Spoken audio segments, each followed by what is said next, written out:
It's one of the most nonsense things I have ever read, but it says it's a no nonsense book. And how? இதான் எனக்கு first இம்ப்ரெஷனாகவே இருந்தது. Even only finish the first 2 chapters and I don't want to read that book again. I just denied that book and I never wanted to ever read that again because it made me uncomfortable. As I remember this year's goal, I pulled myself and dragged myself to read this and I just finished it about 4 months ago. அதை முடிச்சதுக்கு அப்புறம் கூட I felt like okay, we did it. After I analyzing the point and implementing that in my life, I felt like okay, it's worth sharing. So that's how this whole video is born. And my English lovers, you are going to summarize the whole thing in the comment section. So உங்களால வந்து முடியுதா அப்படின்னு பாருங்க. நான் இந்த வீடியோல வந்து என்னெல்லாம் சொன்னேன், உங்களோட பாயிண்ட் ஆஃப் வியூ அல்லது நீங்க என்னென்னலாம் இதுல இருந்து எடுத்துக்க போறீங்க, இதெல்லாம் உங்களை அன்கம்ஃபர்டபுளா மாத்துச்சு அப்படின்லாம் வந்து கீழே இங்கிலீஷ்ல எனக்கு வந்து சம்மரைஸ் பண்ணி சொல்லுங்க. டாப் 5 சம்மரேஷனை வந்து என்னோட ஸ்டோரியில் நான் ஷேர் பண்றேன். So make sure you are following me on my Instagram as well. So let me share how this little rude guy messed up with my mind and collapsed it for good because I learned some uncomfortable truth about myself. So if you guys ready, you might want to listen to this. So let's get uncomfy, get fun, and let's get some aha moment as well. So in the book பத்தி நான் பேசிட்டு இருக்கேன் அப்படின்னா The Rudest Book Ever. It's by Shwetabh Gangwar. He's a YouTuber, public speaker, and also a professional problem solver.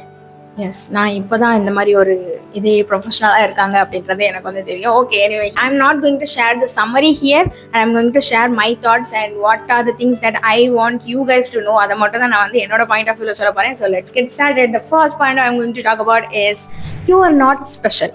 S, இதை தான் அவர் second சாப்டர்லேயே சொன்னார். You are not special, you are just ordinary அப்படின்னாரு. That just hurts my ego so much because நானே இப்போ தான் ஒரு செல்ஃப் டெவலப்மெண்ட் ஜர்னிலே இருக்கேன். இப்போ தான் நான் வந்து என்னையே ஒரு மனுஷியாவே நான் பார்க்க ஆரம்பிச்சிருக்கேன். இந்த நேரத்தில் போய் you are not special, you are just ordinary, we all are ordinary அப்படிலாம் சொன்னீங்கன்னா எப்படி நான் ஒத்துக்க முடியும் அப்படின்ற மாதிரி தான் ஃபர்ஸ்டே என்னோட ஈகோவே ஹர்ட் ஆச்சு. And that's why I just drop that book and I don't want to read that again because what nonsense you are preaching to the world அந்த மாதிரி வந்து நான் யோசிச்சுட்டு வச்சுட்டு போயிட்டேன். அதுக்கப்புறம் ஒருவேளை இதை பற்றி தான் அவர் சொல்ல வர்றாரோ because someone you are not special அப்படின்னு சொன்னோடனே நமக்கு வந்து எவ்வளோ கோவம் வருது. ஈவன் தோ நம்ம ஆர்டினரியாவே இருந்தா கூட ஒருத்தங்க நீ ஸ்பெஷல் இல்லை அப்படின்னு சொல்லும்போது எவ்வளோ ட்ரிகர் ஆகுது அப்படின்னு சொல்லிட்டு தான் ஓகே என்னதான் சொல்லியிருக்காருன்னு சொல்லிட்டு போய் பார்ப்போம். He said stop being special. சென்டென்ஸை பார்க்கும்போது தான் புரிஞ்சது. பீயிங் அப்படின்ற ஒரு வார்த்தை இருக்கா. பீயிங் அப்படின்னா என்ன அர்த்தம்? Acting, something we are doing. So why we really do something to get special? Already in the earth billions of billion people வந்து இருக்காங்க. Everyone is very unique, everyone is different, everyone is ordinary, extraordinary, whatever it is, but everyone is different, right? So why you are try to be that special? Why? It makes sense, right? இவங்க எல்லாரையும் பற்றி தான் வந்து இவர் பேசுறாரு. And இவங்க எல்லாருக்குள்ளேயே தான் வந்து நம்மளும் அடங்குவோம். மேபி நம்மளும் வந்து வீட்டில் வந்து நம்மளை ஸ்பெஷல்னு சொல்லியிருப்பாங்க. எங்கே அந்த ஸ்பெஷல்னஸ் போயிடுமோ அப்படின்றதுக்காக நம்ம ஒரு சில திங்ஸ் பண்ணுவோம் தெரியுமா. அதை தான் வந்து இவர் அட்ரஸே பண்றாரு. Why you want the label special? 10 பேர் இருக்காங்க அப்படின்னா அந்த 10 பேர்ல வந்து நான் தனியா தெரியணும் அல்லது தனியா தெரியல ஒருத்தரோட பாதையை வந்து நான் வந்து பின்பற்றிட்டே போனேன் அப்படின்னா எனக்கு வந்து அந்த சக்சஸ் கிடைக்கும், நான் வந்து அங்கே ஸ்பெஷல் ட்ரீட்மெண்ட் எனக்கு கிடைக்கும் அப்படின்னு சொல்லிட்டு ஏன் அந்த ஸ்பெஷல் நோக்கி போறீங்க? அதனால என்ன மாதிரி இன்னொருத்தவங்க இருக்க முடியாது, ரைட்? அண்ட் அதே மாதிரி I cannot be a special one for every one. So இப்போ என்ன 10 பேர் பார்த்துட்டு இருக்கீங்க அப்படின்னா ஒருத்தருக்கு வேணா நான் ஸ்பெஷலா இருக்கலாம், ஒரு 5 பேருக்கு என்ன பிடிச்சிருக்கலாம், பட் இன்னொரு பேருக்கு என்ன பிடிக்காம கூட இருந்திருக்கலாம். ஸோ ஸ்பெஷல்னஸ் அப்படின்றது வந்து மாறக்கூடிய ஒன்று தான். இது வந்து யாருக்காக ப்ரூவ் பண்றதுக்காக நீ ஸ்பெஷலா இருக்க அப்படின்னு சொல்லிட்டு அந்த லேபிளை வந்து தூக்கிட்டே போறீங்க. ஏன் வந்து நம்ம இன்னொருத்தவங்கள மாதிரி வந்து ட்ரை பண்ணிட்டு இருக்கோம் அப்படின்னா நமக்கு வந்து அந்த வேலிடேஷன் கிடைக்கணுன்றதுக்காக, அவங்கள மாதிரி வந்து நம்மளும் வந்து ஸ்பெஷல் ஆகணும் அப்படின்றதுக்காக. I also did it in my initial times when I started my YouTube journey and I really love this YouTuber and அவங்கள மாதிரி நானும் ஆகணும் அப்படின்னு சொல்லிட்டு வளவள கொலக்கொலான்னு எதுவுமே பேச மாட்டாங்க. ஸோ அவங்களோட ஆடியன்ஸ்லாம் வந்து அவங்களுக்கு வந்து ரொம்ப ஹைப் கொடுப்பாங்க. ஸோ நான் என்ன நினைச்சேன் அப்படின்னா ஓகே அப்படிதான் இருக்கணும் போல, அப்பதான் நம்மளும் ஸ்பெஷலா இருக்க முடியும் போல அப்படின்னு சொல்லிட்டு அவர் tried playing like her also. That didn't work.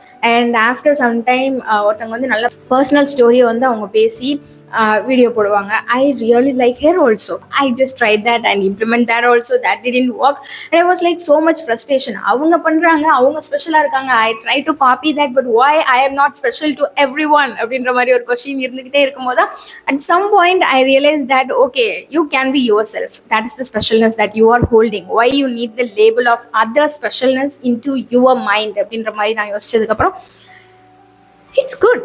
Special அப்படின்ற அந்த டேக் லேபிளை வச்சுட்டு நம்ம வந்து அலையிற வரைக்கும் you cannot make a peace with yourself. Second one, know yourself first. இது நம்ம எல்லாருமே பண்ணுவோம், ரைட்? என்னை பற்றி என்னை விட என் நண்பனுக்கு அதிகமாக தெரியும், என்னை விட என் அப்பா அம்மாவுக்கு தெரியும், என் வாழ்க்கையில் எது சிறப்பானதுன்னு அவங்களுக்கு தான் தெரியும், அவங்க தான் என்னோட டிசிஷன் வந்து மேக் பண்ணணும். ஏன் அப்படின்னா we didn't believe in ourselves. அதுதானே தவிர உன்னை பற்றி உனக்கே தெரியாது அப்படின்ற ஒரு கட்டமும் கிடையாது அப்படின்றதான் வந்து நான் வந்து புரிஞ்சுக்கிட்டேன். when I read that chapter. ஏன் அப்படின்னா, you are living in your mind 24/7, right? No one in the world know that what you are exactly thinking right now. It is you, your mind, your game, your life. இப்போ கீழே விழுந்துட்டோம், காயப்பட்டிருக்கு, அதில் bandage போடணும் அப்படின்றது வந்து நமக்கு தெரியும் அப்படிதானே.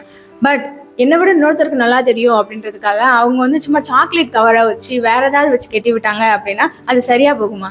No, you also know that that's never going to work for you. So why are you giving your responsibility to someone else? Even though உங்களுக்கு வந்து உனக்கு என்ன வேணும்னு கூட தெரியாது, பட் அட்லீஸ்ட் நம்ம என்ன நினைச்சுப்போம், அவங்களுக்கு தான் தெரியும் இதுதான் சரி போல அப்படின்னு சொல்லிட்டு நினைச்சிட்டு இருக்கோம். Deep down you know what you want, girl. Whatever you are right now, you may be a married one, unmarried one, you have a child, you are anyone in this world, you know what is exactly what you want. But we are afraid to admit that and we believe someone more than ourselves. அதுவும் தான் வந்து பிரச்சனையாவே ஆகும். Stop looking outside for what is inside. சொல்லிட்டு ஆறுதல் தேடுறேன், எனக்கு solution கொடுங்க அப்படின்னு சொல்லிட்டு இன்னொருத்தவங்க கிட்ட போய் கேட்டால் அவங்களோட டிசிஷனை ஏன் நம்ம டிசிஷனாக எடுக்கணும்? You yourself gonna live the life.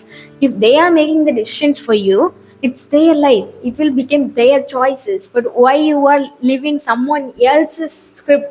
It's your life, right? அவங்க ஹெல்ப் பண்றேன்னு சொல்லிட்டு உள்ள வர்றாங்க, அது பண்றாங்க இது பண்றாங்கன்னு சொல்லிட்டு டோட்டலா அவங்க கையில உங்க லைஃப் கொடுத்துட்டீங்க அப்படின்னா you never wanted to born in the first place, right? We are here to live. Just live and write your own script. And third one, people are not out there to get you. You can be a main character, I can be a main character, and I am the main character in my story, but I can't be the main character in your story, right? And also you cannot play the main character energy or main character role in my story as well. And the world is not revolving around you, girl. Please shut up. And I'm saying this in a both way. ஒன்று வந்து நான் தான் இந்த இடத்துல, நான் தான் என்னதான் எல்லாரும் பார்ப்பாங்க, தான் இங்கே வந்து படிக்கிற பொண்ணு, நான் தான் பவர்ஃபுல்லான கேர்ள் இந்த இடத்துல, நான் தான் பவர்ஃபுல்லான பாய் இந்த இடத்துல, ஸோ எல்லாருமே எனக்கு கீழே, எல்லாருமே என்ன தான் பார்ப்பாங்க, நான் நடந்து போனாலே அப்படிதான், அப்படிலாம் வந்து நம்ம யோசிச்சுட்டு இருக்காங்க அப்படின்னா அதுவும் தப்பு தான். அண்ட் அதே மாதிரி ஐயோ நம்ம வந்து இதை பண்ணால் அவங்க என்ன சொல்லிடுவாங்களோ, அவங்க வந்து பார்த்துருவாங்க, அப்புறம் வந்து அவங்க போய் அவங்க கிட்ட கதை சொல்லுவாங்க, அப்புறம் நம்ம அப்பாட்ட சொல்லுவாங்க, நம்ம அம்மாட்ட சொல்லுவாங்க, ஐயோ நம்ம டீச்சர்ட்ட எப்படி சொல்லுவாங்க, எல்லாரும் என்னை பற்றி என்ன நினைப்பாங்க. That's also sucks bro. And I hate people in my life who really think that the world is revolves around them. Everyone around us were thinking about them only day and night. Like day and night, bro.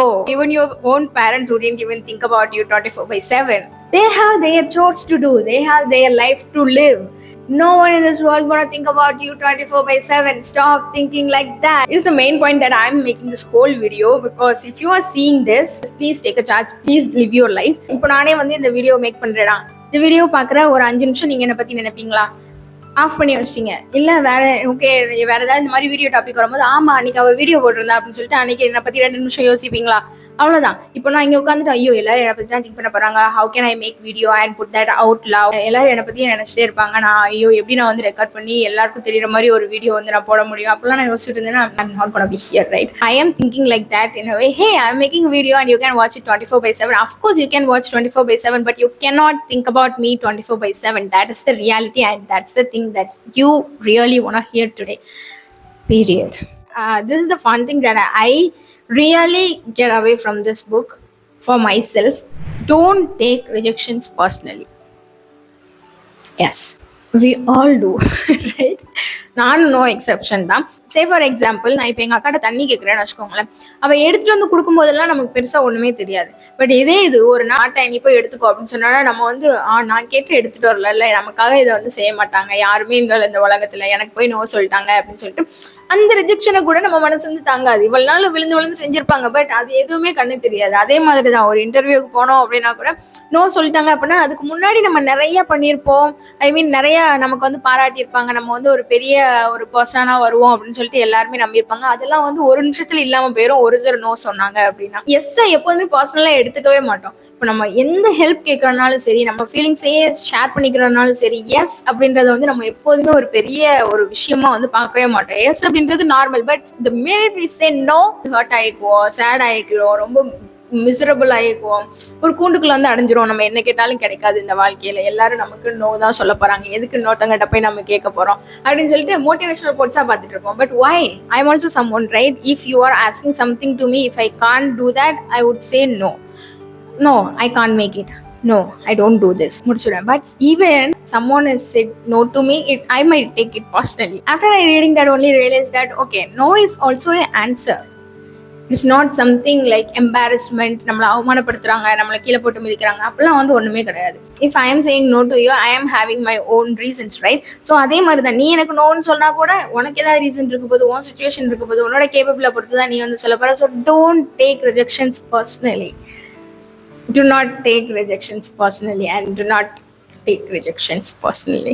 And the final one, the funny one, don't be a nice person, be a good one. What kind of author he is? He says that you are not special, you shouldn't be nice. What kind of self-help book it is? அப்படின்ற மாதிரி தான் எனக்கு வந்து இருந்துச்சு. But he differentiate these two.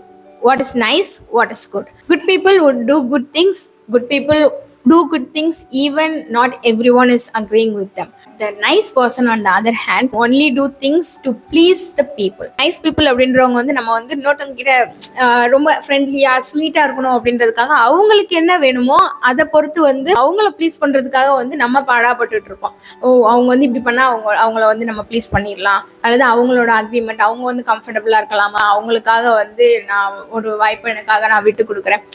These all are the things where nice people would do. And nice person என்ன சொல்றாங்க அப்படின்னா acting like a good person அப்படின்னு சொல்றாங்க. Good person is actually a good person.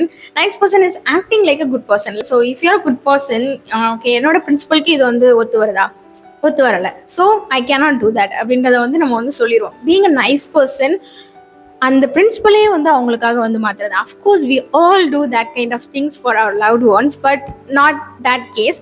Every one, எல்லாருக்குமே வந்து ரொம்ப நல்லவங்களா இருக்கும்னு நினைப்பாங்க தெரியுமா? நைஸ் பர்சனா இருந்து என்ன பண்ண போறோம்? 4 பேரை வந்து ப்ளீஸ் பண்ணி நான் அப்படியே வந்து போயிட்டே இருந்தோம் அப்படின்னா உனக்குன்னு ஒரு லைஃபே, உனக்குன்னு ஒரு பிரின்சிபல், உனக்குன்னு ஒரு பிலீவ்ஸ், உனக்குன்னே வந்து ஒரு இன்டிகிரேட் இல்லாமலே போயிடும்.